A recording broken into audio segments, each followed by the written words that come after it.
Need a healthy breakfast or just something to sort out that hangover? Well then these banana pancakes are perfect. You only need 2 ingredients, 1 egg and 1 banana. Then just add whatever you like on top. So you mash that? Yeah. And I'll whisk this. Right, okay. You need a bowl. I need a bowl. There you go. Thank you. So just mash this into a pulp.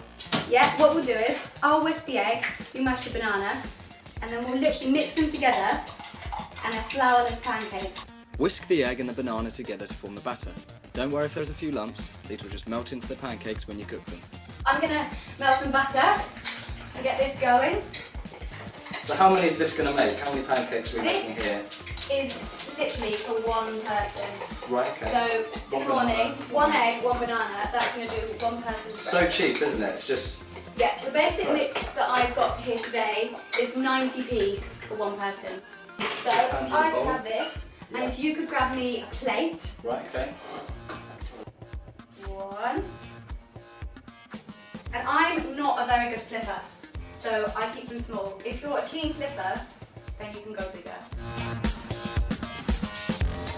Fry until you can see bubbles begin to appear. Then gently slide a spatula underneath and confidently flip them over to reveal that awesome golden colour. Yeah, there you go. Didn't fall apart. And 2. That's amazing. They actually look like they Pancakes. look like normal pancakes. I know. They don't look any different to... You honestly can't taste that there's no flour in it. Top with whatever you have lying around. Sugar, Nutella, nuts, fruit, whatever tickles your fancy. Sweet. But there you've got it. There you've absolutely got it. Let's Fantastic. try it. Chuck in. I'm excited. Okay, and they're always like just so easy. And I always have eggs and bananas. They're really nice. This Mexican salad is a perfect winter warmer and can be made entirely with long life ingredients. It's cheap and filling and makes a perfect lunch for those cold nights when your housemates refuse to turn the heating on. So this next recipe is for the days when you come home and your fridge is pretty bare. It's a real store-cupboard recipe. So I need you to chop these peppers into some slimmer slices. Yeah. And I am going to get going. This is chorizo. It's a Spanish sausage. You put it in the pan and it's going to release some incredible flavours. Chorizo is a great thing just to have in your fridge because, as Daisy said, it doesn't really, I've never had chorizo go off. No, absolutely. It might do. Fry the chorizo on a high heat until lightly brown. The cost of this for 1 person is about £1.60. If you don't like chickpeas, you could use butter beans. Cannelloni. Yeah, pretty much any beans. Beans are great. Not baked beans. Not baked beans, not with the sauce. So smell that coming up. Yeah. And what you want to do is, you want to wait for, you can see the juice is just beginning to come out. And the minute that goes crispy, you're ready to start throwing everything else in. Okay, so I'm going to put about half of these in. Fry for about a minute, then add those juicy peppers. Today I am looking at some pita bread, just because this is kind of as a main meal at dinner time. You can fill up the pita pockets and it's real finger food. But if it was lunch, you just have it on its own with a bit more kind of green on the side. Maybe some of that rocket we had earlier. Yeah. Once it's all heated through, pop the contents into a nice big bowl. Today we've used onion and coriander, but you could use lettuce, spinach, any salad you may have. Dollop of this. Now this is creme fraiche, but everyone's got some natural yogurt. If you haven't, rub it off your housemate. There you go. Go on. Let's try this. Let's go for it. Bit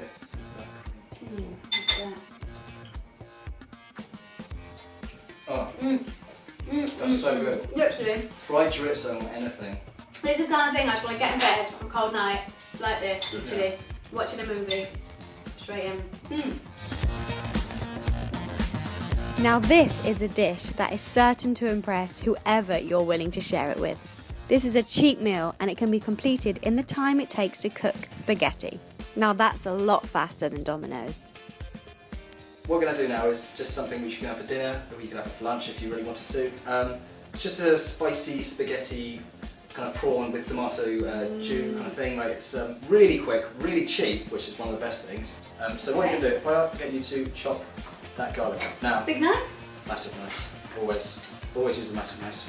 So, first thing we're going to do is put the spaghetti in, because this whole thing technically can be done in the time it takes to make the spaghetti. So we're going to put that in.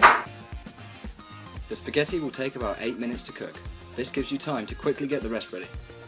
Sun-dried tomatoes kind of form one of the basis of the whole meal, and I've just pureed them with a blender to kind of... Oh, okay. So if you didn't have sun-dried tomatoes, you could use, I guess, pesto, red pesto. You could use tomato puree.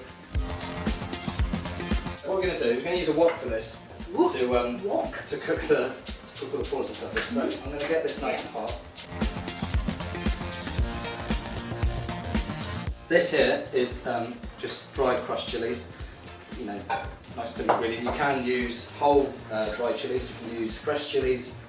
I wouldn't. I'd use these ones though, and these will just stay in your cupboard. You know, you can have these in your cupboards, in your pantries if you have a pantry. If you're a really good student, and they'll just stay there. You can use them for anything. You know, you can use them for stir fries, use them for anything that you want to go for kick with. So, got the garlic in there. What we're going to do is add just a teaspoon, a nice pinch. I like it hot. A nice pinch, yeah. That's going nicely now. Getting a nice colour on that. Yeah, so as soon as you get that colour, now. So that's just beginning to brown. so as soon as you get that colour, go in with your prawns. So this here is for 4 people. You can half it to 2. Fry the prawns for about a minute until they've taken on a light pink colour. We got that nice pink colour on them. Go in with the wine. So it's a whole glass of wine. Have the rest of the bottle yourself. So that's going there. Well, that alcohol now is going to start burning off. It smells really nice up here. And what we're going to do is just go in with all of this paste. This is about 6 of those sun-dried tomatoes which are pureed, or it's a good... Maybe like 6 teaspoons if it was it's a decent tablespoon and pesto a or half something? maybe, or... Yeah, I mean, experiment to your palate. If you like something which is really tomatoey, if you don't like tomatoes that much, kind of, you know, hold back. Drain the spaghetti as soon as it is cooked, holding back just a little bit of that water. In case we need it, this can, you know, need loosening up in that water, so we're just going to save Oh, a little okay, bit. this gets a bit thick, you can just kind of... So that goes in there. Mix that around, Daisy, for me. Spatula. There you go. So get that all mixed up, and then we're going to do, take most of the rocket, because we're going to leave a little bit for the garnish, and then just tear it up a bit, put it in there. Oh, And the heat from that and the liquid from that is just going to limp it up a little bit. You don't want to kind of cook it really, it just needs limping so it gets a bit moist. Limping. And that is done. So, turn this hob off. Get our prawns. And look at that. Ooh. It smells absolutely fantastic. And it's so cheap, you know. So I'm not very good at this portioning thing. Sprinkle some lemon zest on top and serve immediately. I can't wait. Have a nice prawn with it.